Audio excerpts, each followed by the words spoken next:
Well, welcome to the committee. We've got one or two very powerful members here who are going to carry the load here today. Quorum, what's a quorum anyway? So we have a lot of work, and if we don't get a quorum in time, we'll just hold bills and send them out when we do get a quorum.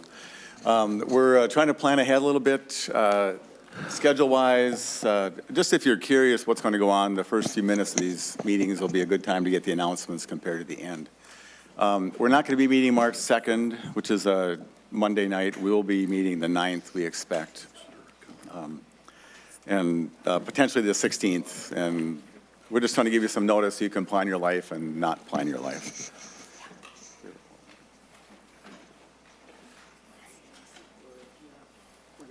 Okay, so we have a quorum. We're called to order. Senator Klein would like to move Senator Clausen's bill, and we're going to discuss it. This was already heard and moved out. There's some amendment that's technical. We don't want to spend it. I mean, it's a fine, very good bill. We're just not going to spend too much time on it, and we're going to send it on its way to some yet to be determined destination. Senator Clausen, welcome to the committee. The bill is before us. So moved. Thank you. Chair Abler and committee members, thank you for the opportunity to present Senate File 2080. It's a bill to establish a Direct Care Service Corps pilot project to attract post-secondary students to work as personal care attendants or direct support professionals. And Mr. Chair, I would like to offer the A3 amendment. Actually, Senator Klein will offer the A2 amendment, and do you just want to give us the once-over what it does? The amendment contains really some updating language, some clarifying language, and an appropriation change to the bill. Thank you. Any questions about that? All in favor say aye. Aye. Opposed? Senator Clausen. Well, committee, the message is clear. We have all heard testimony or visited with constituents regarding the acute shortage of personal care attendants and direct service professionals. Difficult working conditions and low wages contribute to workforce shortages to underserved Minnesotans with medical, disability, or aging needs. And to address these issues, in March 2018, the Olmsted Direct Care and Support Workforce Shortage Subcommittee released a report containing recommendations to expand, diversify, and improve Minnesota's direct care and support workforce. There were two strategies. Strategy 2, expand the worker pool to non-traditional candidates, and Strategy 6, promote service innovation, are direct links to Senate File 2080. Senate File 2080 seeks to create a pilot project through the Minnesota State Healthcare Workforce Center. In addition to hourly wages, student PCAs and direct care professionals would receive a tuition stipend for their service to be increased the longer they stay in the position. Pilot sites include post-secondary institutions in the 7-county metropolitan area and sites outside the 7-county area. The pilot also requires an evaluation report, and there are 4 main outcomes that we're looking for. 1, to increase the quality of care, allowing clients to live in the environment of their choice. Secondly, to address workforce shortages. Third, to provide opportunities for post-secondary students to provide a public service. And 4, provide financial assistance to post-secondary students. Committee members and chair, there are letters of testimony that are in your packet for today. And we have 2 testifiers, Diane Drost, representing Women Staying Strong, and Valerie DeFore, Executive Director, Health Force Minnesota. And I will turn it over first to Diane to offer testimony. So, and just that we've already heard this, and so we weren't really going to have a lot of testimony. If you want to like go a minute each and just give us your best minute, that would be nice. So, all right. Either that or no minutes. I'm trying to give you a little time. So. Thanks. Because we're just here to kind of move it, because it came back to here because of the Senate rules. So whichever you wants to go first, please. I'll go fast and I'll make it really quick. For those of you who don't know, I have a daughter who sustained a spinal cord injury several years ago. She's now a quad. She lives at home. She completed college, works at Target as an analyst, working on her master's. We cannot find home care workers to come in. We cannot find PCAs. She used to get a lot of students that were college-age students. With the high cost of college, those people they're long gone because they need to get jobs where they can get higher hourly wages or work in hospitals or with other larger organizations or facilities that offer scholarships, loan forgiveness, and whatnot. So we came up with this bill. We've been promoting it both federally and statewide. And Valerie has been working with the committee that I've been on, and she agreed to jump and be our champion for the Service Corps. So I have a long list of things I won't even go into, but we are competing with so many people for staff. My daughter just hired, who's here, a PCA for the first time. We've had a PCA in a couple of years. She's a college graduate who wanted to go back to school to become a nurse. She decided to come and work with Sam. She started, and now she also has applied to work with an elderly person, and she gets $15 an hour, which is more than she makes with Sam. Yeah. We can't compete. That's the bottom line. We're unfortunately just very well aware of the problem, so. I'll leave it there. So I appreciate you taking another stab at a solution. So go ahead, welcome. Chair Abler, members of the committee, Valerie DeFore, Health Force Minnesota. I guess I would just really echo what Senator Clausen and Ms. Strost have shared. Health Force is excited about this as a pilot project. We think that this approach could increase the number of college students working as PCAs, and that would have a lot of benefits in addition to providing the care that's needed.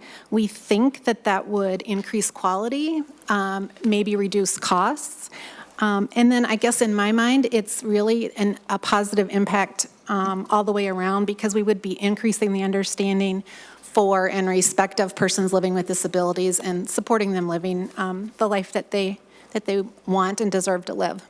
Okay, well, thank you. Senator Clausen, and I wish we had more time, but it's, where do you want to send this? Senate Committee on Health and Human Services, please. Okay. Any other questions about the bill? Senator Ingebrigtsen. Mr. Chair, real quickly, Senator, the 8% interest, how'd you come up with that? Or excuse me, 8% administrative fee? Why not 6? Yes, Senator Ingebrigtsen and members. The administrative fee would really just cover the staff costs of my team at Health Force Minnesota to administer and run the pilot project. Okay. We already discussed this last year, but we have other bills. But go ahead, Senator Ralph. I appreciate you. Just real quickly. We care about workforce a lot. So, My memory is pretty fogged from last year, so just a quick question. Is this intended then to provide supports for students while they're at school to work as PCAs? Senator Clausen or whoever. Yes. Senator, that's correct, yes. Thank you. I'll give you an example. I'm sorry to take more Go ahead, time, yeah. but I visited a group home this summer. While I was there, I talked with a young lady. She had a University of Minnesota T-shirt on.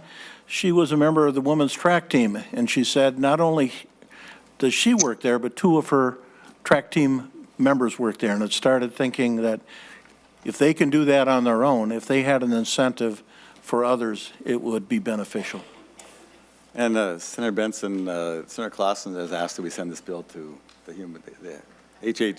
Senator Clausen has requested we send the bill to the HHS committee, and so if you don't mind, we're just going to send it there, and it can be disposed as appropriate there. So with that, Senator Klein renews his motion that Senate File 2080 be recommended, as amended, be recommended pass and be referred to the Committee on Health and Human Services. All in favor of that, say aye. Aye. Opposed? Thank you very much. And Thank you. we need more workforce ideas. Senator Anderson. And Senator Ralph will move Senate File 316, and I see an amendment that he will also move.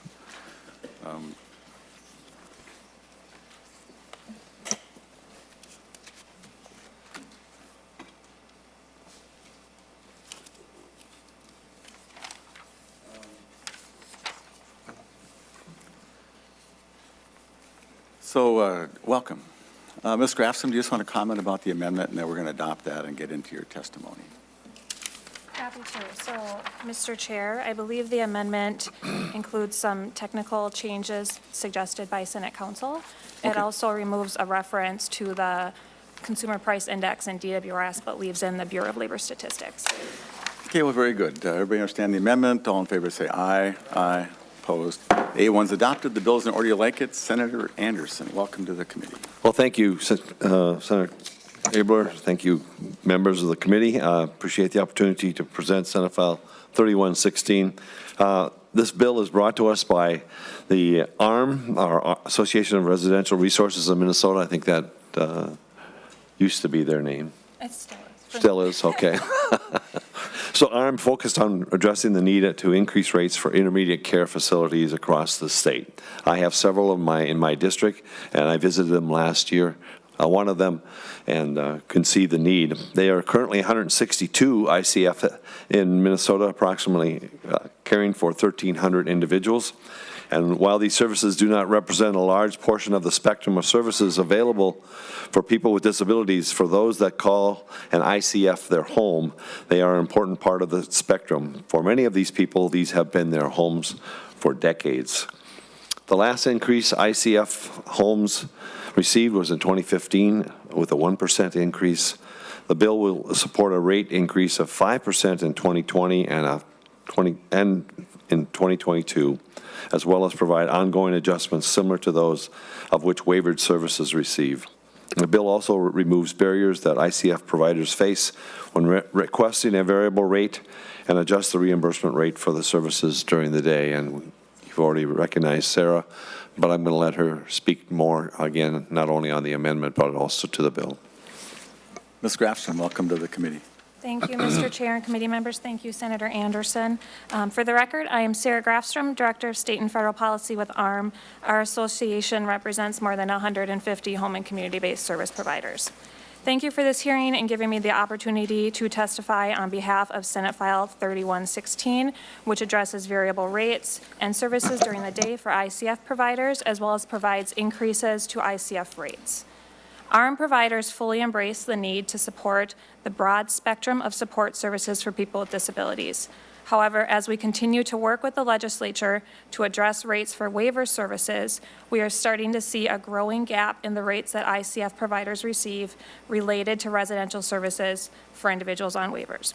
The last increase, as Senator Anderson shared, that ICF providers received was in 2015 at 1%.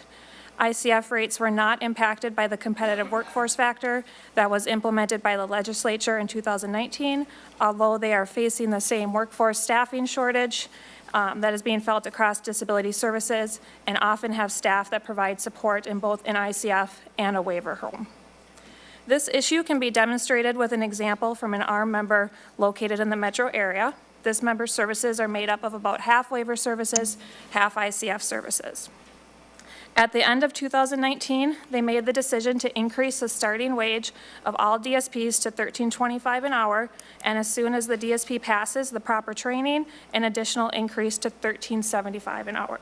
This increase cost their organization $565,000 a year. However, because the competitive workforce factor only applies to waiver services, this organization's revenue from the competitive workforce factor will only increase by $163,000 a year, leaving a gap of over $400,000. This is not a one-time cost for the organization, but an ongoing deficit the organization will have to address.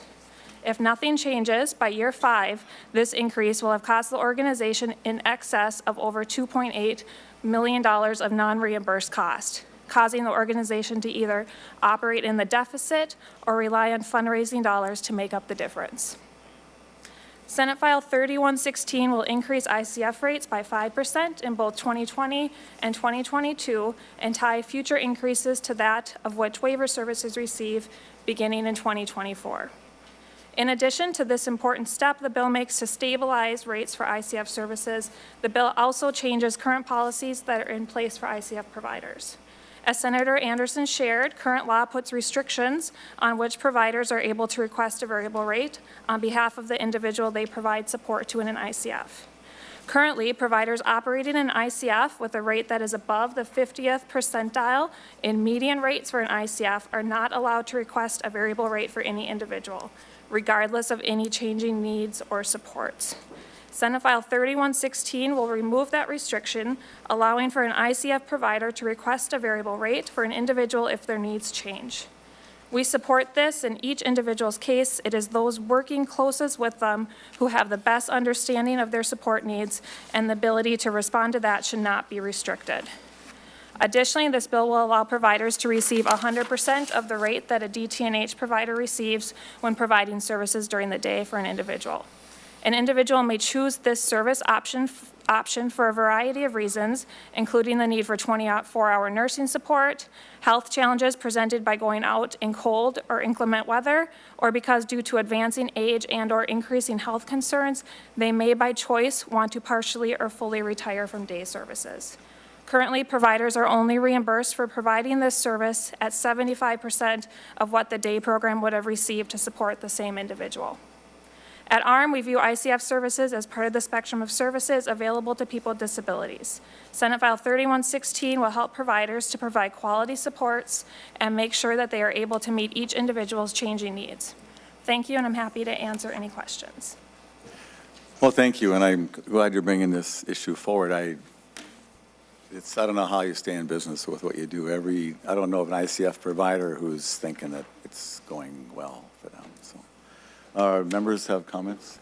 Senator Ingebrigtsen. Thank you, Mr. And Chair. by the way, I didn't mean to, let me offer you a de minimis apology. I forgot you weren't here last year to hear the previous bill, so You have thank to you for slow being down. engaged and asking questions. Slow It's a de down. minimis apology. It's For just the a little- Norwegian, you have to go slow. Even if I was here, you'd have to slow down. So, Senator just real quickly, there's a fiscal note with this. What's the cost going to be, and when is the last time the increase? You may have already said that. Yep, so. Ms. Grafstrom. Thank you, Mr. Chair, Senator Ingebrigtsen. I know there will be a fiscal note. I unfortunately at this time do not know what the cost will be. And the last increase that ICF received was in 2015, and it was 1%.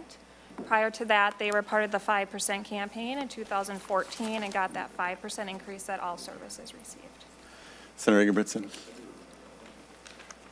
Mr. Chair. Oh, yes. The voice. Senator Ando, recognize the voice. Sorry for scaring you. I don't hear your voice here that often, so yeah, go ahead. We have made a request for a hearing, for Fiscal a note. note, fiscal note, so it's forthcoming. Not here yet, but forthcoming. Senator Ralph actually probably knows the number. No, I don't, but I do have a question, and that is any of the cost that's involved in this going to fall upon the counties? Because I seem to see some language that does bring this into the county scope. So are we having some, shall we say, unfunded mandate, or where are we at on that? Senator Ralph, Mr. Chair, I think DHS might be better suited to answer the question of just how the funding works between the state and the counties. It's my understanding that with ICF rates, we have a 50% match from the federal government. State is 40 and counties is 10, but again, I could be incorrect on that. Well, why don't is there somebody here that can talk about that? I think it'd be good for the committee to understand how this group is funded and how they didn't participate in last year's mammoth 4.7% increase, which is not mammoth, by the way. So could have been 7, could have been a different number. Mr. Chair, that fiscal note was just asked for today, and probably Mr. Albrecht hasn't received that request yet, so. All right, and it's not done yet? Welcome to the committee. Hi, Mr. Chair, members. I'm Carrie Erber with DHS. So there is a county share, and I have to, it's like 5% or 2.5%. I'd have to look, but it's for ICFs that have 7 or more people. So there would be a county share to that. Okay. So if we give them an increase here, then there's a county share Right. bump as well. So they probably haven't thought about that. But can you describe, their whole funding stream is entirely different. They did not have the benefit of a statewide rate setting thing. They're all kind of random, aren't they? There's prisoners of history and some that are all right. And are the rates all variable across the state for the ICFs? For counties? For these, for Right, yes. ICF? Yes, Mr. Chair. The rates are different depending on the ICF. They're set in statute, and so in order for them to get an increase, the statute has to be changed for that particular ICF. And, you know, we discussed at much length about the DWRS and how that was some federal thing and whatever. How did this group escape uniformity in their rates? Feds didn't care about this one, or? So, you know? Mr. Chair, with VBR, they set a uniform rate setting practice, and so before VBR, nursing facilities would kind of go through the same thing where they would ask for a rate increase for individual nursing facility. All right. Other questions from members? So, anyway, so did you want to, oh, you just, okay. It'd be good to drag you up here, Mr. Hanson. You'd be actually good to hear from. Anyway, so this is a big deal, and you remember my discussion about how big my target is, less than a dime. And so the problems continue, and the previous testimony, that workforce issues, now you just have staying in business, hiring, paying for whoever you can get to work for you. So at least you've enlightened us a bit more. Senator Anderson, do you want to offer another thought before we lay it over? Say again? Do you want to offer any more? Just help. We just need help. Okay. The ICFs are in dire need of continuing to meet the workforce need and to try and pay effectively a better wage to get people to not only come in, but then stay. I've heard so many people that have come, have signed up, applied, and because the wages are at such a low pace that they have been in the works of applying someplace else and then got a higher paying wage and they leave without staying. And so it's a matter of being able to hang on to people and make sure that they are adequately paid. So I imagine a few of the operators are watching us today. Thanks for what you do. We're happy you work so hard at it, and hopefully we can try to do something. I have no idea what right now, but with that, the bill is laid over. Thank you, Senator Anderson. Thank you. Thank you, members. Senator Utke.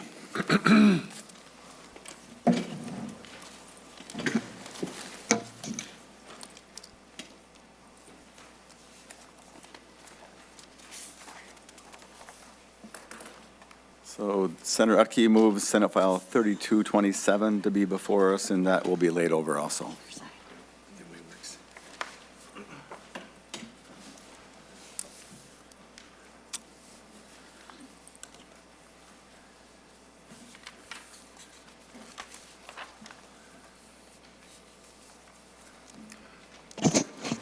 Well, Mr. Chair, I have got another bill that's going to help use up that whole big dime that you've got in your pocket that you're trying to divvy out in many different ways. So, Mr. Chair and members, you all have a flyer in your folders today referencing Life Right Outreach from Alexandria, Douglas County.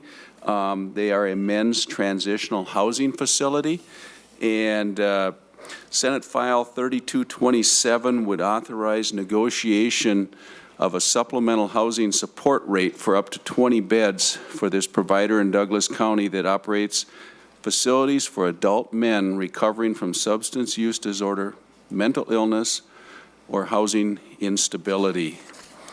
And with that, Mr. Chair, we have with us today Angie Chamberlain from Life Right Outreach, and she will take and go into some of the changes that they've made. They just kind of retooled and redid their business this past July 1st, which what they are offering for services does fall under this statute 256I.05, and under, in particularly, the supplementary service rates, and that's why Angie's with us today, because they are now offering additional services, and they would go into negotiations with the department, of which brings us before our committee. So with that, Mr. Chair, I would turn it over to Angie Chamberlain. Welcome to the committee. Thank you. Good morning, or good afternoon, Senators. Thank you for allowing me to speak on this bill today. As Senator Paul shared, my name is Angie Chamberlain, and I am the administrator of a transition housing facility in Alexandria called Life Right Outreach. Life Right has been in existence since 2007, and in 2014 we added a second facility. It was in July of 2019 that our board of directors made a decision to stop our 10 beds for men, or stop the 8 beds that we had for the women and fill that with beds for men. It was a great decision by our board of directors, and we have since July been able to sustain 17 to 20 men in our facility. In mid-July, we also added our overnight house manager, and this has allowed for 24/7 staff to be in the facility. This allows controlled medication distribution, transportation for residents, for attendance to AA and NA meetings. Also on Monday evenings, we have many of our residents partake in Celebrate Recovery, which is a program that helps a lot of our residents. The house manager keeps eyes on things to help with conflict resolution, encouragement when someone is struggling with addiction, withdrawals, and/or depression. We would and have always been able to go above and beyond to help provide the best care for our residents, and this is what makes Life Right Outreach Transition Housing very unique. Currently, we have 17 men in our facility, and we are hoping to fill those last 2 beds within the next 2 weeks.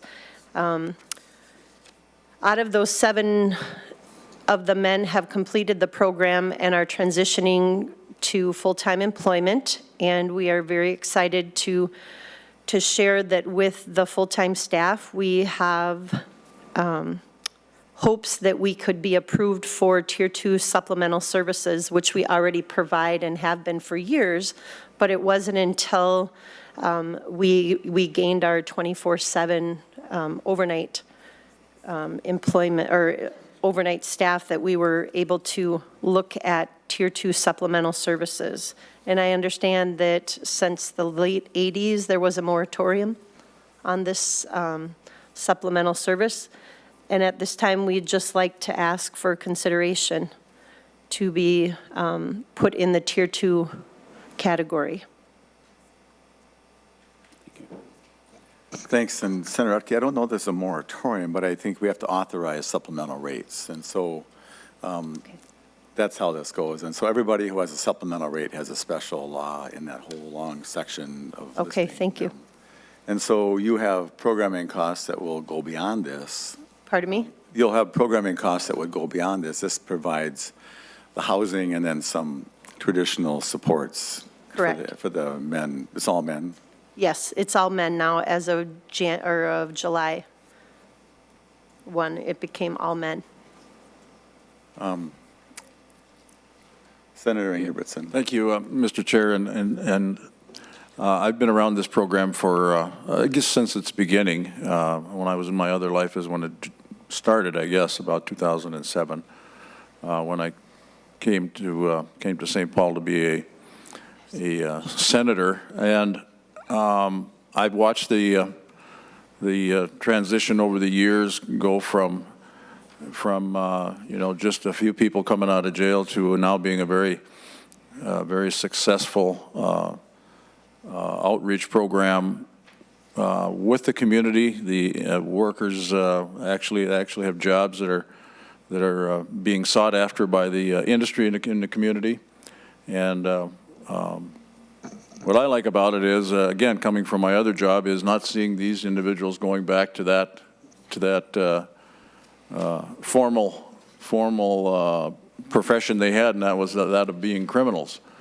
And these people do an awful lot of work with them and get them going in the right direction. In fact, they've turned their lives around a lot, not only locally, but from all over the nation. And happen to know the testifier very well, and she's very sincere in her work and does a great job. And I would have to say that it's a great organization for a town our size, and they do great work. Thank you, Senator Bill. Yeah.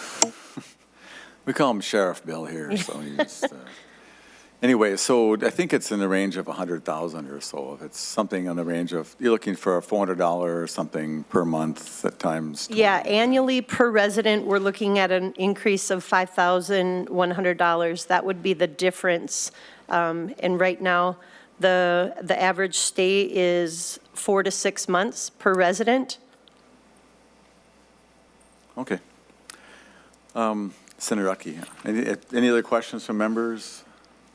So where do the men generally come from? Are they from? Our men generally come from the prisons throughout the U.S., and we also get local jails and treatment facilities. Teen Challenge, at one point in this last 3 months, we had 7 of our residents that were Teen Challenge graduates, and we're very proud to say from treatment to transition, our recidivism is very low. And do you know what that is about your rate? We're looking at, right now, about 75%. Is that a 6-month or a 1-year number? Or 6 month. 6 month, all right. Okay, any other questions from members? Senator Rutke, last word. All I got is, like a lot of things we hear, it's a great program, and we'll get a fiscal note on this to find out exactly what the costs are, but we'd like to help them go to the next level and do more good out in Alexandria. So thank you. Thanks for coming down and keep up the good work. Thank you very much. So that bill is laid over. Senator Isaacson.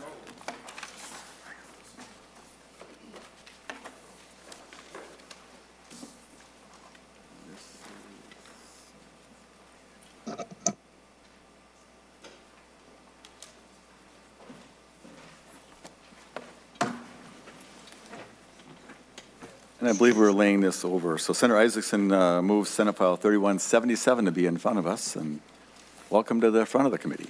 Senator Abler, committee, I understand I'm the warm-up act for Senator Klein, so I'll try to be brief. Actually, we're doing pretty well on time. Not that you should drag We're good? it out. but Okay, we have- well, I mean, I yeah, you can just- drop the plow if you need me to. No? Well, we're paid by the day. Senator Benson, no? Okay, just want to make sure I understand what's going on, so. Okay, very good. I shall commence, thank you. So Senate File 3177 really addresses what we saw in the 2018 NPR report about how folks with intellectual disabilities are over 7 times more likely to be a victim of sexual assault. And what we're trying to do here is take some steps to help alleviate that and solve for that problem. And what this bill would do is require competence-based training for direct support professionals on sexual violence prevention. In orientation and subsequent annual trainings, DSPs will be equipped with the tools they need to engage the individuals they support in meaningful ways to create a culture of sexual violence prevention and support healthy and positive relationships. To be clear, this is a policy-only, cost-neutral proposal. It's been worked through with several key stakeholders to build a broad consensus, and it's supported by over a dozen organizations throughout the state. So you have testifiers? Yes, I do, and I'm very excited. Jill, I'm going to say Guidry? Julie Guidry, sorry. Julie Guidry, as the co-founder and executive director of Upstream Arts and Parent Advocate. Please. Thank you. Welcome to the committee, Ms. Guidry. Thank you. Mr. Chair and members, my name is Julie Guidry, and I've been working with and alongside the disability community for more than 20 years, most recently leading the organization that I co-founded in 2006, Upstream Arts. I'm also a parent to my 28-year-old stepson who lives with significant cognitive and developmental delays, who doesn't use words to communicate and accesses 24/7 support from a web of nurses and direct support professionals, or DSPs. And I want you to know that he has every capacity to share his preferences and his choices. He can smile, and he can laugh, and he can be sad, and he can mourn. He can feel, and he can absolutely experience this wonderful, terrible, beautiful world that we all get to live in. When he was 16, he was sexually assaulted by a peer at a camp. When support staff encountered the situation, they didn't have the tools or the knowledge to respond, and it was clear that no one had been trained on how they could have helped prevent this incident. We'll always remember the lack of response of prevention taken. These things can happen was this sentiment that was shared with us on that day, and although I know that these things do happen, I don't believe that they are inevitable. Upstream Arts has an in-depth partnership with more than 30 adult day programs around the metro area in which we offer sexual violence prevention trainings for individuals with disabilities and their staff. One such provider is Midwest Special Services, which also offers day services to my son. Through both my personal and professional experience, I can tell you that DSPs are pivotal partners in prevention. They can see signs or symptoms of abuse. They can be a resource for people with disabilities who need information on what a healthy relationship is, and they can model those appropriate boundaries. Moreover, our DSPs want, and more truthfully, they need information, training that is specific to prevention of sexual violence, and they believe in the importance of power this information can have. They're struggling to find these resources and tools to help themselves succeed. So I'm here today to urge you to support Senate File 3177, which calls for DSPs to be trained on specific strategies to prevent sexual violence. The training proposed will have a significant impact not just for my kid, but for any individual with a disability who receives direct support services from 245D licensed providers in our community. Senate File 3177 is the result of growing momentum on the part of disability advocacy organizations, service providers, and trade associations all working together to ensure that sexual violence, which is so profoundly prevalent within the disability community, is not inevitable. It has long been the practice to provide services for people with disabilities guided by a lens of protection rather than prevention. And the results demonstrate the failure of that protection system. People with disabilities are 7 times more likely to be sexually assaulted in their lifetime. My experience with Upstream Arts and as a parent has compelled me to be a part of a prevention work and to be here speaking with you today. And we ask the members of this committee to see the value of educating our direct support professionals about sexual violence prevention, a much needed and necessary step towards undermining the epidemic of sexual violence being perpetrated against our disability community. And we must educate our entire community, including people with disabilities and those that are in the closest relationships with them, direct support professionals.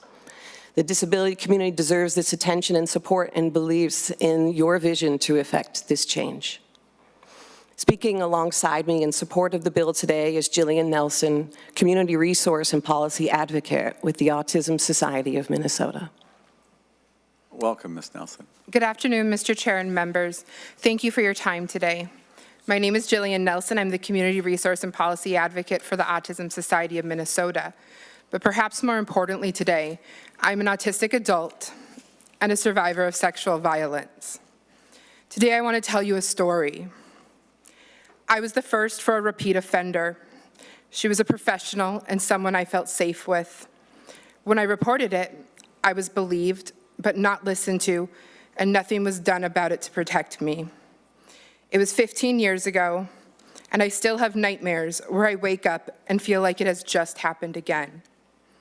I have experienced sexual assault dozens of times, and I have never experienced justice. The thing is, that story isn't my own. Well, not entirely. It is pieces of 5 survivor stories, including my own. When I was asked to come here today and talk about being a victim of sexual violence, I knew I could not just offer my story, because I'm not alone. I am simply one of the few that are able to come forward and speak openly about my experience. The Justice Department data on sex crimes shows that people with intellectual disabilities, women and men, are the victims of sexual assaults at rates more than 7 times those for people without disabilities. It's one of the highest rates of sexual assaults in any group in America, and it's hardly talked about at all. And the harsh reality is that too many people in this community are unable to come forward and report what's happening, whether out of fear, communication challenges, or because they don't know what happened to them isn't okay. Senate File 3177 is a necessary move to end this cycle and reduce the vulnerability people with disabilities live with every day. By equipping the people entrusted with the care at the most intimate level for people with disabilities with the knowledge necessary to help recognize and prevent sexual violence, we are doing a lot more than just training providers. We are sending a societal message that we as a state, as one Minnesota, are committed to ending the victimization of the most vulnerable members of our society and building a culture of protection and accountability. We are giving people with disabilities a place to be seen and heard and live their lives without fear of sexual assault. This isn't going to fix everything overnight, but this is certainly a necessary step to start reforming a bigger problem. And even more importantly, to begin conversations in community settings about sexual violence against people with disabilities, because everyone deserves to be heard when they are asking for help. I opened my testimony today with stories pieced together from 5 survivors' voices. In preparing to speak before you today, I asked my community for their stories in a single sentence. In a mere 24 hours, the words that came pouring far surpassed those I could include in my testimony. I will be emailing you the full collection of stories. Please take the time to read their words. Please do not let their voices go unheard. Please support Senate File 3177. Thank you very much. I'm kind of surprised that this hasn't come up before. I was looking at the longest trainings and just other. So does the department want to come down and offer their thought about this? I presume they like it, or is it a problem, or could somebody just come down and, no, thumbs up. There you go, okay. Good answer.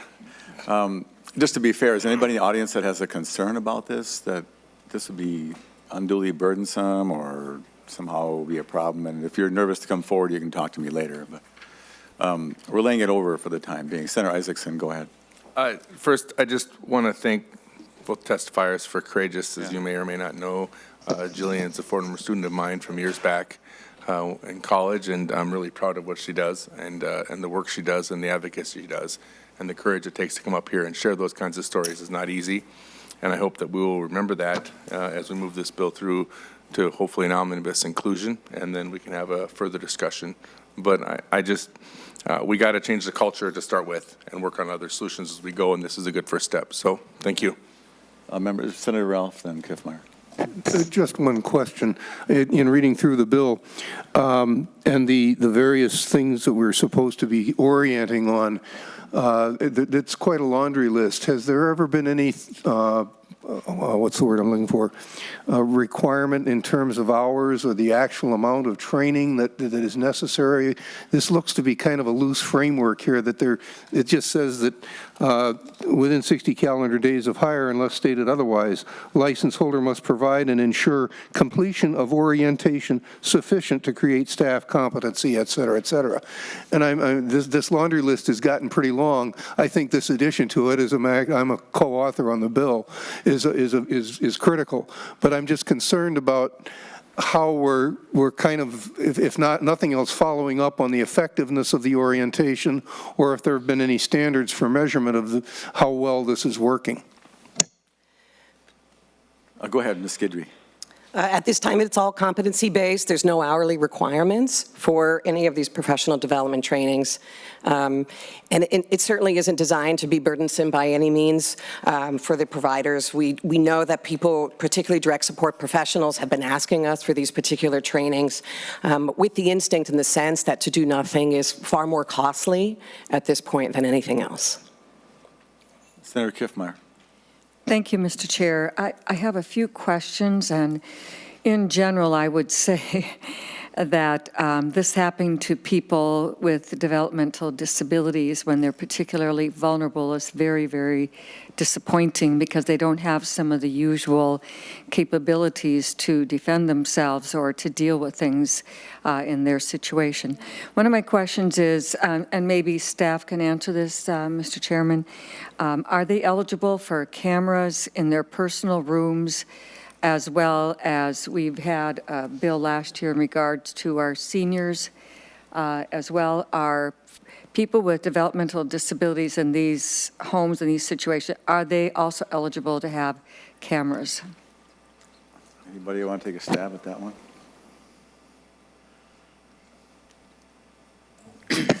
Mr. Chair, Senator Kiffmeyer,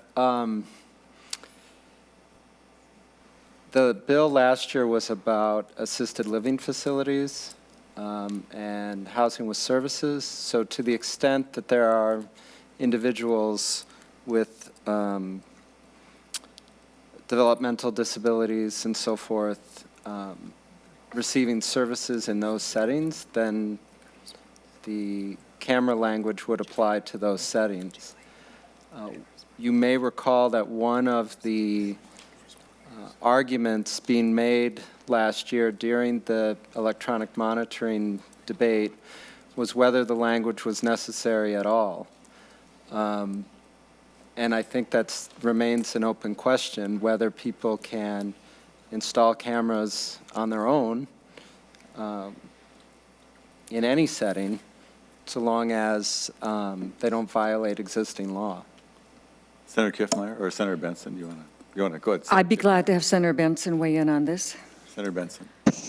I guess my question, Mr. Monahan, is probably the ideal person to answer it. The differences in, for example, hospitals aren't considered your home, so you can't put a camera in a hospital. And so in these care settings, we know nursing homes are designated as their home, and I presume it would be similarly. But I just, for example, in a day program, that would not necessarily be your home. So I think before we get too far down the camera path, we need to figure out what kind of facilities we're talking about where folks might be able to use those protections. So, Mr. Chair, just to wrap it up, I bring the subject up because people who are vulnerable, whether they're elderly or younger or anywhere in between, still is a situation, and I don't have any amendment or anything else like that. I just simply asking for information. The other thing is, do they have mandatory reporters? When I hear the testimony here and that nothing, quote, was done, I know that we have many mandatory reporters in a variety of locations. In this situation, are they included? These providers or staff people, are they included as mandatory reporters if something is given to them? Senator, Mr. Liam. Mr. Monahan, sorry. Mr. Liam, yes. Mr. Chair, Senator Kiffmeyer, if you look in the bill language at line 2.9, clause 5 there requires that these providers train their staff on the applicable provisions regarding the reporting of maltreatment of vulnerable adults. So yes, there are mandated reporting requirements. I think it's necessary. Sorry. Go. Thank you, Mr. Yeah. Senator Kiffmeyer. Well, Mr. Chair, and Mr. Monahan, in going through this, I think sometimes people don't know their own power or their ability to have these things reported. But probably from what I read in this language, then I would suggest that, anyway, some of this is in another section of the statute. But, Mr. Chair, I'd like to hear if there is, our testifiers want to comment on this. I'd be glad to hear that as well. But I just wanted to look at this, a couple of things that are heard here.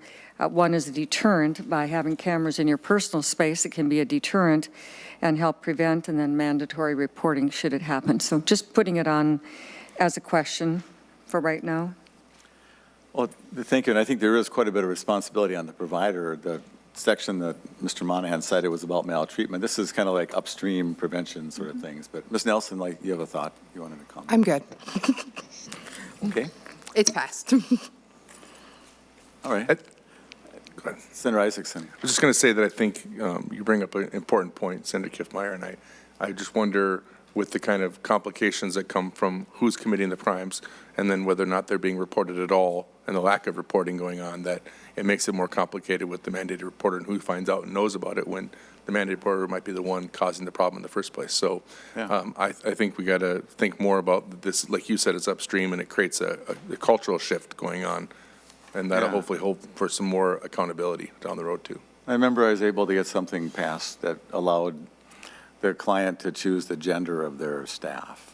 And so I can imagine a lot of women might not want a guy, and there's been problems there just to get rid of, at least as that as an option. So that was small success. Senator Hoffman. Thank you, Mr. Chair. I think there is currently there's training that's required in the Medicare and fraud, Medicare, Medicaid, but then they added a section on Medicare, Medicaid. There's abuse in there too, and so I believe that if this could be inserted in that, or if it's not inserted in that, that might be an easier path, because it's already existing within statutory language, and I don't know if they looked at that, but the other question I had too, Mr. Chair, is there should be some, clearly some different judiciary aspects to this, because when we know people with disabilities are 7 times greater than anybody else within the construct of sexual violence or sexual abuse, the Vulnerable Adults Act should cover that, and you're a mandatory reporter underneath that, right? But what are we doing on the legal side? There's still a question that's out there, and it's Senator Ralph. Senator Ralph. I would comment, Senator Hoffman, that within the criminal statutes, we do have enhanced penalties for people who are in vulnerable positions or are in positions of authority over the person that they assault. So there is some. Now, and I'm sure counsel can probably give better information, although I don't know, maybe that's not their area of expertise. But there are some provisions in the criminal law for dealing with that kind of activity and giving it an enhanced penalty. All right, Senator Jensen and Senator Hoffman. And Then with that, thank you, Senator Ralph. I wonder, you almost got to complete, instead of looking at this as an isolated issue, I mean, if you look at the systemic changes, there should be some kind of line drawn that takes us to that enhanced side of that too, I would think, because there's got to be an accountability side of this as well, and I think it's missing. Senator Hayden. Well, thank you, Mr. Chair, and thank you, Senator Isaacson, and the testifiers for your testimony. I really appreciate it, and I think we can go down this whole of what happens when it happens, and enhanced rates, and what happens to the perpetrators of it. But what I hear at the essence of your bill is to try to get upstream and to do prevention, and to make sure that people understand what's going on, how to identify it, how to identify traits, and making sure that people have that on their minds, because when something like this happens to somebody, I don't want to use a bad analogy, but it happens, and you can't take it back. You can't go back. So if we can prevent this, and thanks again, Senator Isaacson, for bringing the bill, if we can prevent these things from happening and empower staff and clients to be able to identify potential issues, then we don't have to spend so much time penalizing people and then dealing with all of the ramifications of the victim. So once again, I think it's a great bill. I think we should lay it over, figure out what we should do. But I just think it's a great idea, and I would hope that we could move this along. Right, and Senator Hayden, I couldn't have said it better. The bill's being laid over as a kindness, not as a way to cause it harm. I think we liked it a lot, and I just want to find a way to get it to track, to get done. And Ms. Guidry,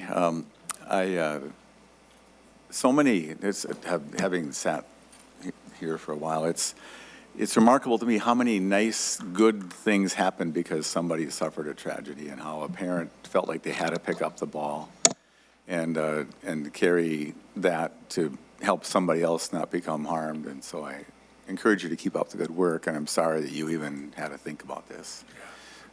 It just makes me really mad about the 7-to-1 thing. Anyway, the last words from anybody? Senator Isaacson, you get the last word.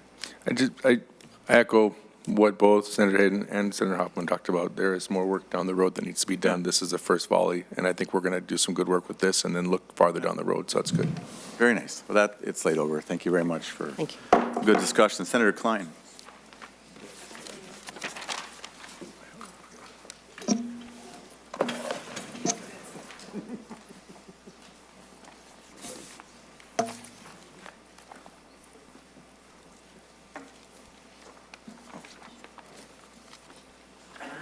Senator Klein, welcome to the table. Senator Klein moves Senate File 3287 to be before us. Were you going to do the amendment or not? Mr. Chair, can we discuss that? Well, yeah, it's your bill. So yeah, take up, it's yours to start. Mr. Chair and members, thank you very much. So this is a anti-kickback bill trying to ensure, I think, as all of us hope, that our state and federal dollars are not used to incentivize people to use programs, public programs, or otherwise. There was similar legislation introduced by you, Mr. Chair, last year that covered the CCAP program, and this is slightly more expansive and covers all medical assistance programming. The bill as written suggests criminal penalties for those who are found guilty of kickbacks. And I guess I'll share with the committee and call upon their wisdom, our discussion, Senator Abler, that we had drafted an amendment which would scale that back to more administrative penalties, fines, and loss of privileges and so forth. And again, we all have the shared goal of making sure there is not kickbacks within our public programs. And again, I'm open to the experience of the committee as to whether that is most effectively handled with criminal penalties or with administrative penalties. So with that, that's the bill. Okay, and so we chatted about this, and I wouldn't mind some committee input on this. There's time yet in the session for this to go to judiciary, which is its destination, which sometimes is a successful journey, sometimes is more challenge, shall we say, with two of the members here. And so your alternative version was more administrative without any criminal penalties going on in an effort to keep it within our committee and actually get something done. And so, and I suggested, my thought was, let's send it off to judiciary, see how things go. If it's assuming we act favorably, and I don't know why we wouldn't.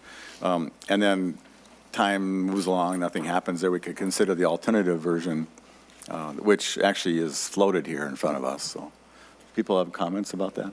Senator Senator Ingebrigtsen. Thank you, Mr. Chair. I'm wondering if Senator Klein would give me an example here. Kickbacks, bribes. I mean, these are pretty strong words when we're talking about public funds being misused. Can you just give me some examples there so I understand it right?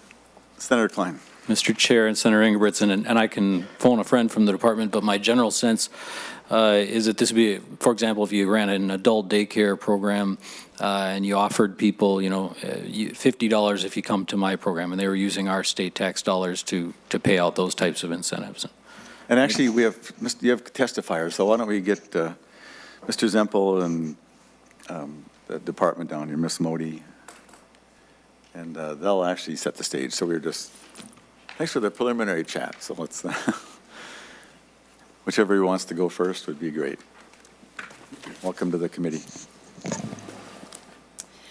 Mr. Chair, Senators, so an example of Kulani Moti with DHS. An example of this is that we see in the CCAP areas where parents are getting paid a monthly fee to enroll their CCAP eligible child at the child care. You're going to have to get closer to the mic. Have to be closer to the mic? Okay, please, my apologies, Senators.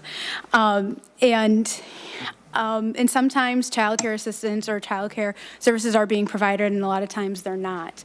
So this would give us another tool to be able to handle those and process those issues. So do you want to say more, or is that?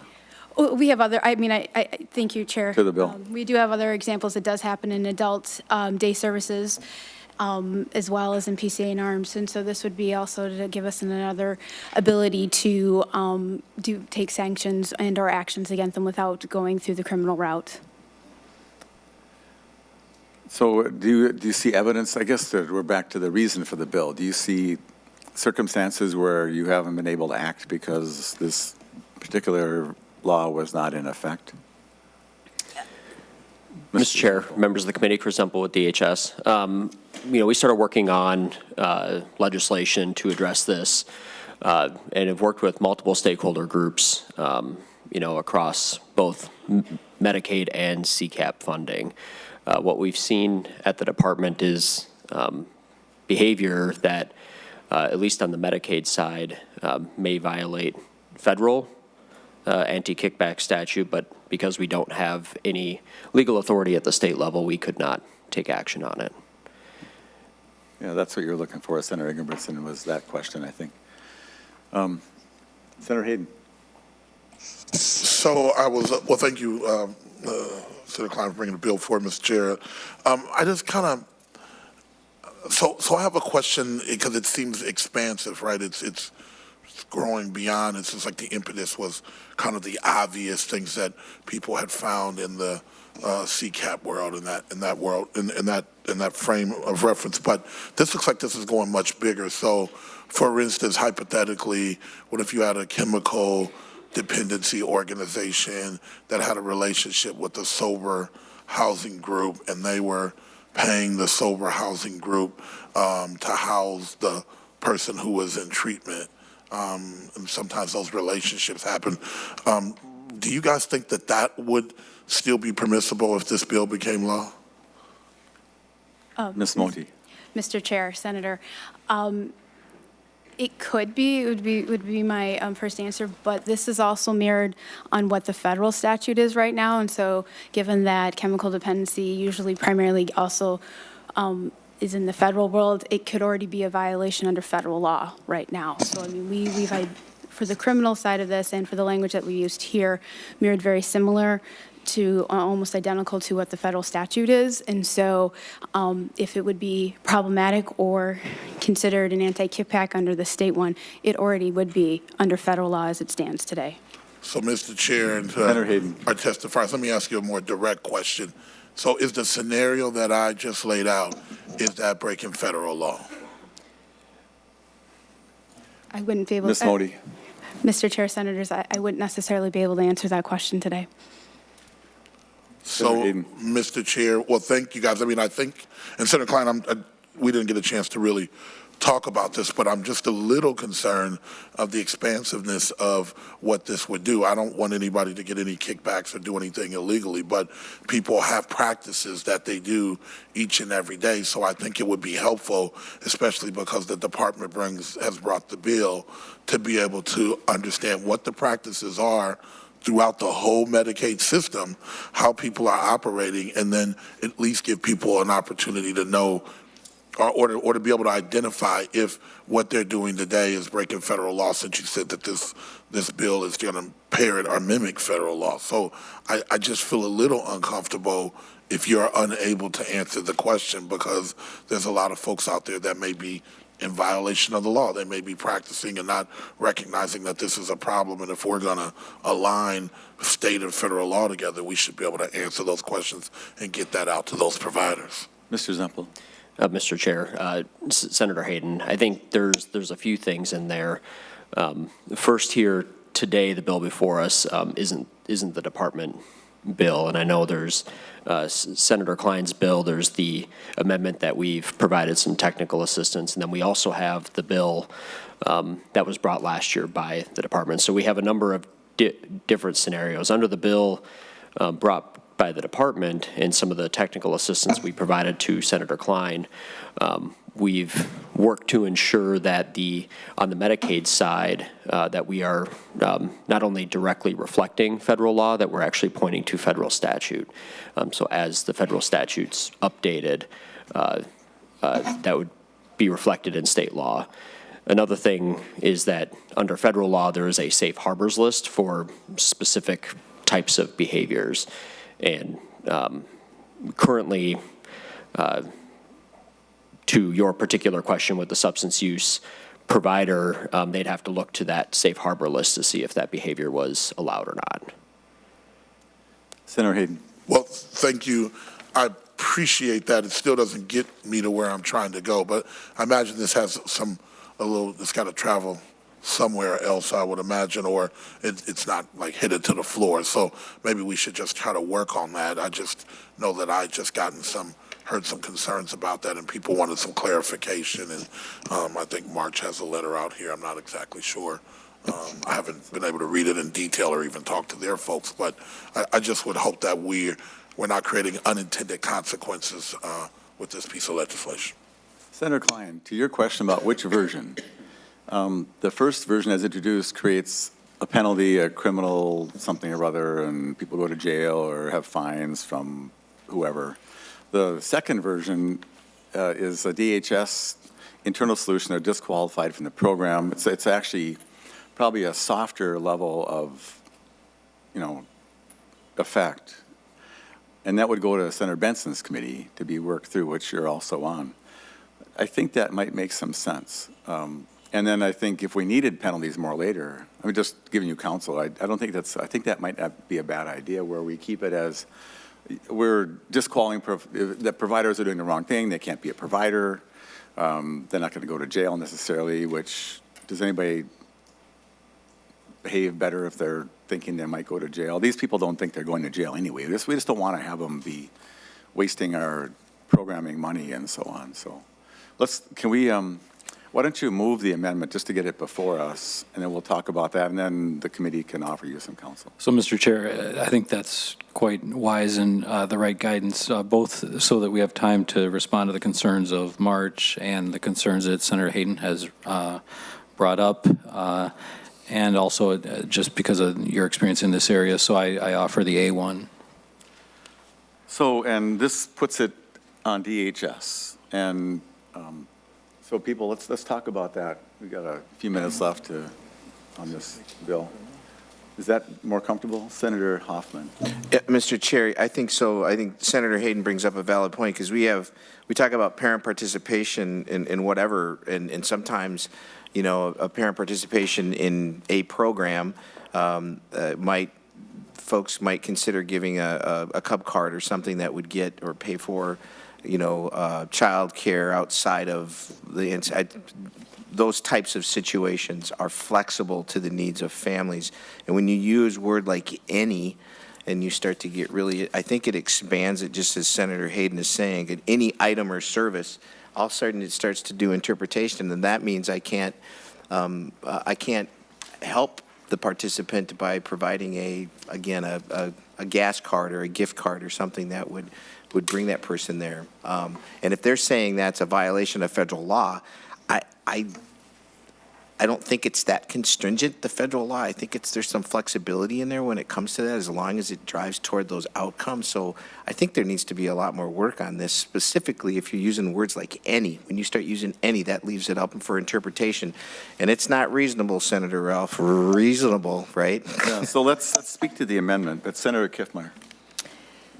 Mr. Chair, if you want to put on the amendment first, and then I can comment after that. Well, no, we're not going to vote. We're discussing the A1 amendment. Shall we adopt it or not? So that'd be a good discussion to have now. Do you like the A1 version, or do you like the crime version better? That's the question that we have. The A1 is an administrative process within DHS where they would disqualify a provider through a series of steps, and no one goes to jail. They just get kicked out of the program either as a participant or as a provider. Well, thank you, Mr. Chair. I think either way is a good way, but I understand sometimes I feel like it'd be good to go to judiciary to get the vetting that judiciary does. I mean, that they have the expertise around the table in judiciary. But going to Senator Benson's committee and doing an administrative thing can be positive too. My one question is, I don't quite understand, if somebody is receiving a goods, service, or variety of thing from either state government or through federal government, why would they have to have an inducement such as a gas card or a Cub food card to go receive what is already a no-charge, my understanding, government service? So what would be the circumstances by which you do it? And Senator Hoffman, I may be misunderstanding your conversation there, that you brought that up, and so it just... So maybe a member of the panel, Senator Klein. Mr. Chair, and Senator Kiffmeyer, I believe it's because of competition in the marketplace, that there are more than one provider of an identical service, and if one is offering you a gas card and another is not, you may be induced to use one service. Okay, Senator Hoffman, you want to take a... Thank you, Mr. Chair. A lot of times we ask for parent involvement, whether it be we're discussing a widget thing or we're doing that, and even though it's not directly, in this case, I don't like ambiguous terms like any. Let's say I need to get parental involvement to do a a task force, right? Well, I'm asking parents to come in out of their time. That might exercise some costs that are outside of what's normally there.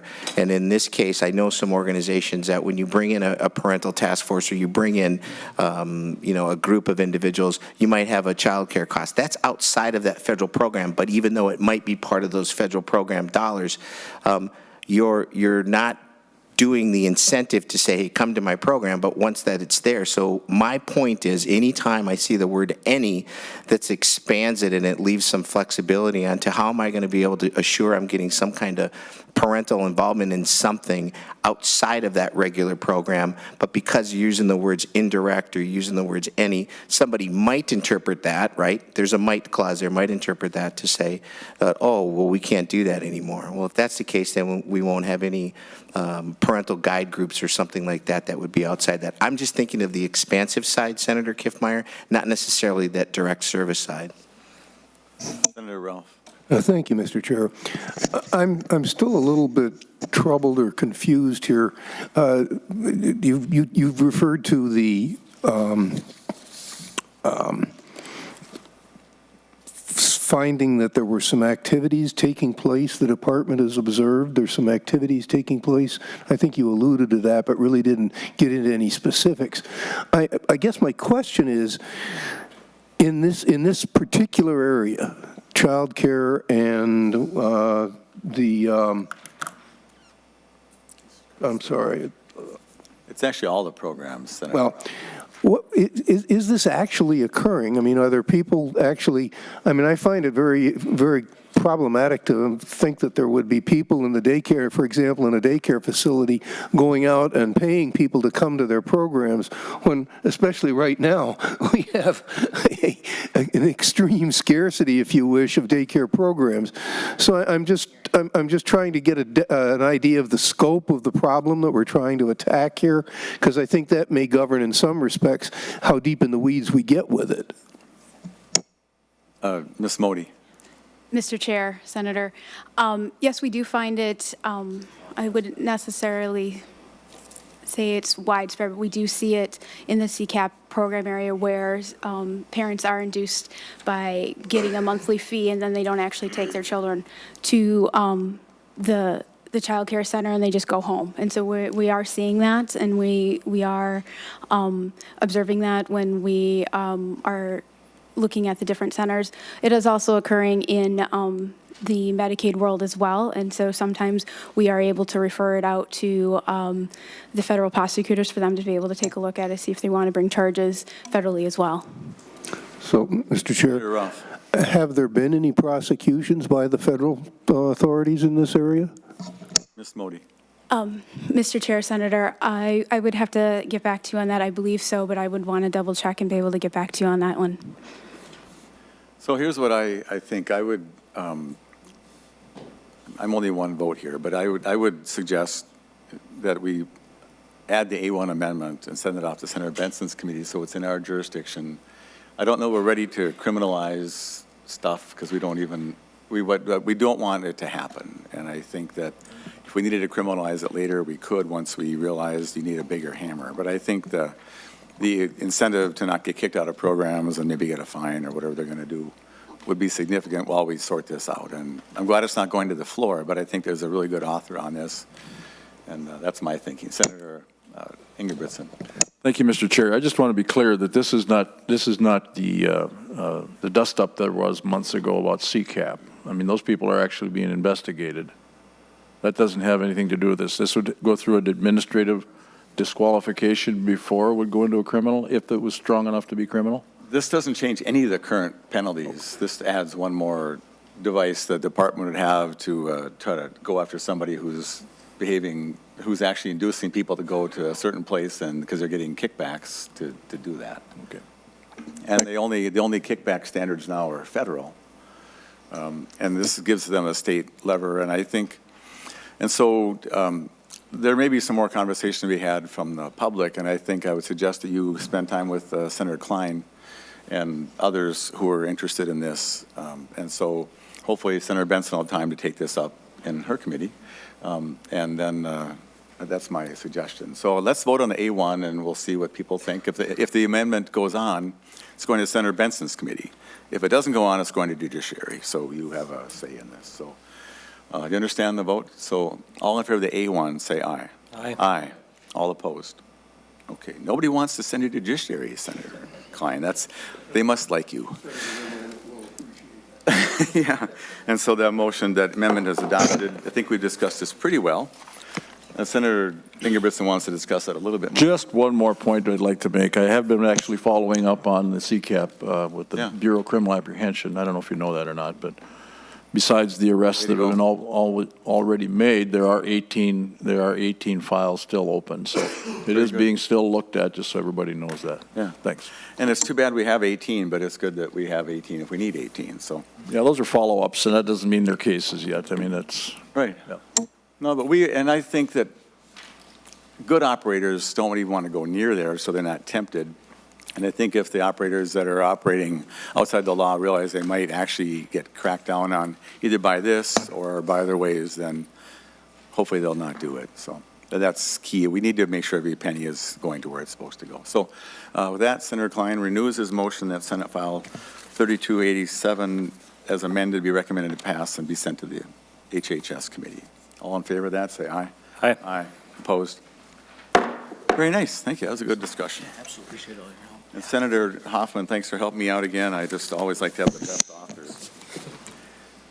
And this will be laid over. So Senator Hoffman. Sarah and Joe. To the Utke bill. Mr. Chair and members, thank you.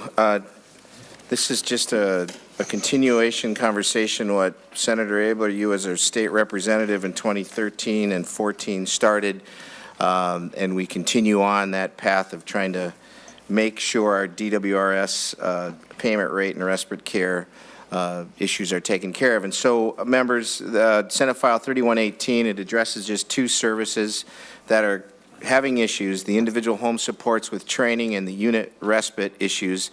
They're only growing, and there's an integral support for independent living. And both, I think, Joe and Sarah here will give a little bit more on detail on it, but if you want to get in the weeds, we can go back to 2018 and talk about the different rates, but I'm going to let those two. Senator Rosen would be sorry she wasn't here. I know, she should be sitting right here, right? Whichever you wants to go first, please. I think I'm going to start. Thank you, Mr. Chair and committee members. For the record, my name is Sarah Grafstrom. I am the Director of State and Federal Policy at ARM. Thank you for the time to hear Senate File 3118. Thank you to Senator Hoffman for introducing it with us. This bill seeks to address shortfalls for two services that are aimed at supporting natural supports and promoting independence for individuals with disabilities. First, the bill removes unit respite, which is defined as anything less than 10 hours a day from the DWRS framework, making it a market rate service. Respite is a unique service in that the ability for the provider to be more creative in the way the service is structured allows the provider to better meet the needs of their specific community and the person served. The legislature recognized these needs in 2017 when they removed daily respite from the framework, making it a market rate service.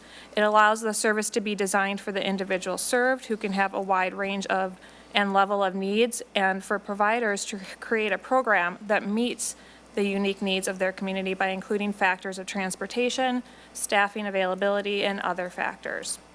Making daily respite a market rate service has made a difference, and we believe that doing the same for unit-based respite will allow for the expansion of this desperately needed service. The second part of the bill adjusts the absence and utilization rate for individualized home supports with training, a new service that will become available in 2021 through Waiver Reimagine and will take the place of ILS, IHS, and SLS 15-minute. The current absence and utilization rate for this service is 3.9%, which is the same factor as residential services. Our legislation requests raising that component factor to 7.5% to account for the fact that when providing services to individuals in the community, it can be expected and anticipated that there will be more last-minute cancellations and no-shows than when providing services in a traditional residential setting. This change to the new IHS with training service in 2021 is really trying to help a problem that is happening with the current ILS service in 2020. As banding is being lifted off of service rates throughout this year, providers are seeing rates for this service drop by upwards of 20 to 50%, depending on what the individual's historic rate was set at. This is forcing many providers to make difficult decisions about the future of this service. I want to be clear that this change in the absence utilization rate will not solve the entire problem with this service. However, it is a first step we are trying to take to stabilize this critical service in a non-budget year. To provide more information, Joe Cuoco just rolls off the tongue. Joe Right. Cuoco, Vice President of Business Development with Supportive Living Solutions, is here with me to talk specifically about the impact the ILS rate change is having to his organization. Welcome to the committee. Thank you. Thank you, Mr. Chair and committee members. My name is Joe Cuoco, and I am Vice President for Supportive Living Solutions. I'm here to share with you the decision we at Supportive Living Solutions have had to make based on the current rate of the Independent Living Skills, the ILS, and the Individualized Home Supports, IHS, with training services. With the current rate that's going to happen, we have no choice but to discontinue providing ILS and, of course, it transitions to IHS services in our current format and provide it on a very limited basis. How did we get to this decision? Due to the banding rates being cut, combined with the IHS service elevating from a basic service to an intensive service, the service is no longer financially viable. We cannot sustain a service that offers a margin of 3% at best or a negative margin. It's neither financially responsible nor financially viable in the long term. We will be looking to reduce or ultimately eliminating our offering of this service. This will impact an estimated 500 clients who would receive the service and a loss of about 50 jobs just within our company by itself. There is an incredibly high administrative expense in recruiting, training, and supervising IHS employees at the current industry rates of turnover. If we were to pay IHS employees at a higher hourly wage, the IHS service would immediately become financially unviable. The current rate framework calculator is aligned with a static environment of fully trained existing employees in an organization in which there is no turnover, despite a high average turnover of about 80%, and fails to incorporate the actual incurred expenses of recruiting, hiring, and training new employees, the inefficiencies of new employees, and other necessary expenses. I would be happy to send our data that would substantiate these facts to all of you. I'm asking that you support the rate increase that ARM and its members are requesting at this service, as it's much needed for thousands of people with disabilities here within Minnesota. Thank you for your time. That's horrible news. Yeah. You know, if there's a theme at all, it's like, how can people live independently? And then we're going to make it impossible. So, Mr. Cuoco, how did this happen? We missed it.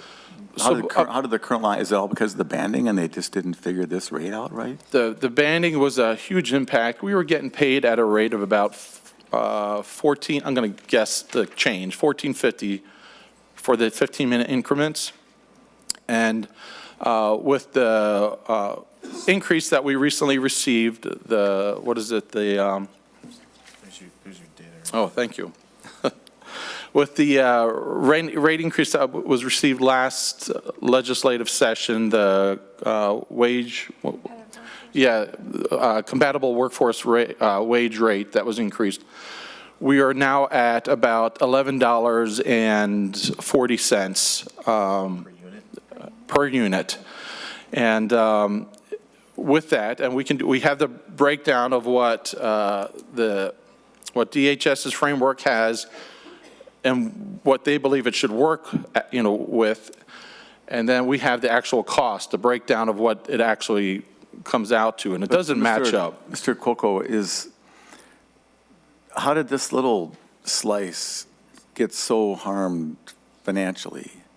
Do you have other, like statewide, is there somebody who was getting $9 for this? So correct. So that's, across the states, there were some that were getting a very low rate because I believe it was based on the area that they were at, the regional variance.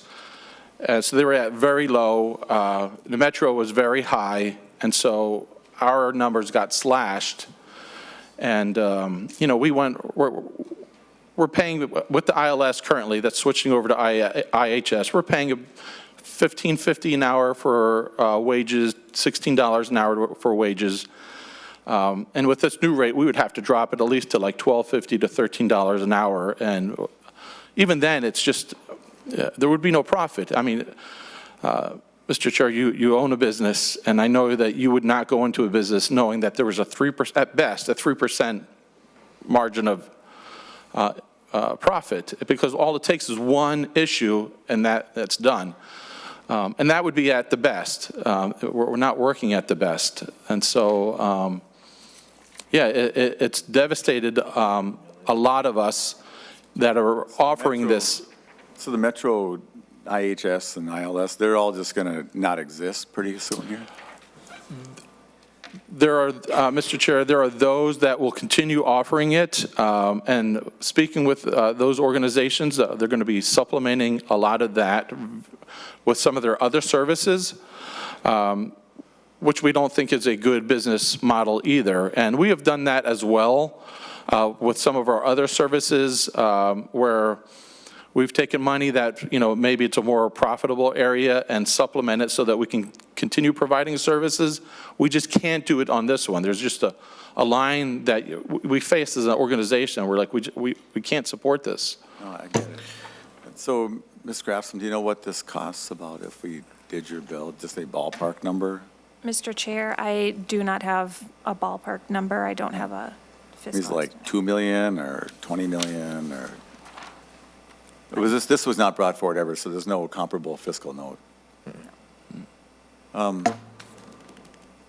Somebody from the department here wants to just offer draw the short straw and come down and chat with me for a second. Is anybody here on this topic or not?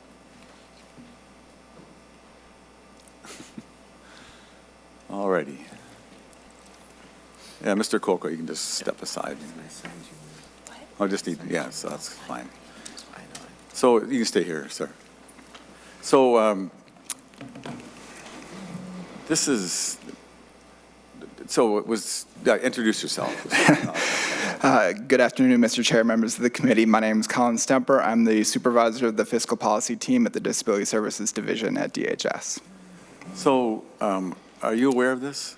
Yes, our research has shown throughout the course of banding that independent living skills was going to be one of the services that was going to experience the greatest decrease in rates as providers transitioned out of banding and into framework services.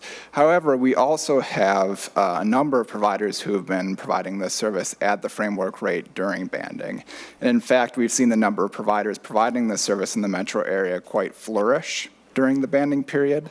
So while the providers who have provided this service prior to framework rate implementation, we have seen the number of providers in the metro area who provide this service substantially increase over those same years. How many clients get this? Do you know?